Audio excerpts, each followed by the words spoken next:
دختر 4 ساله شما پویا نگاه میکنه 7 ساعت 6 ساعت، این خودش آسیبه. الان دکتر چیکار کنم پس؟ بچه رو به خودت درگیر نکن، از برق نکش، کنترل من رو خاموش کن، به هم میریزه، روشن کن، ست تاپ باکس خراب شه دیگه. منظورم گرفتی دیگه. آنتن یه دفعه کار نمیکنه، تنظیمات به هم میخوره. یعنی میخواد تنظیم کنه نمیتونه، یعنی جوریه که دیگه سیگنال موجود نیست. اینجوری 21 روز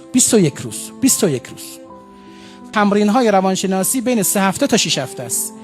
21 روز تا 42 روز. برای همین میگن چله‌گیری. اصلا میگن رفتاری تا 40 روز از انسان سلب بشه، اون رفتار از بین خواهد رفت. رفتاری میخوای عادت کنی 40 روز انجام بدی، عادت خواهی کرد. 21 روز تا 40 روز اون وسیلت بچه دور میشه. بعد که میخواد اختش بری با قانون میزی بهش. بچه کوچولو رو، بچهای بزرگتر که نوجوان هستند با خودشون حرف بزنید. 2-3 هفته صحبت کنید. فلانی خودت برنامه‌ریزی کن، ساعتو تنظیم کن.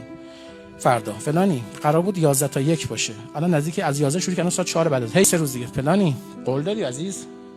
بعد التیماتوم میدیم فلانی گوشی میگیرم، خدا شاهدا PS4 رو جمع میکنم. یه دفعه هیچ وقت این کارو نکنید، هیچ وقت یه دفعه برخورد نکنید. هی آلارم بدید. فلانی مدیریتش کن، ازت میخوام بابا جان، دخترم، پسرم.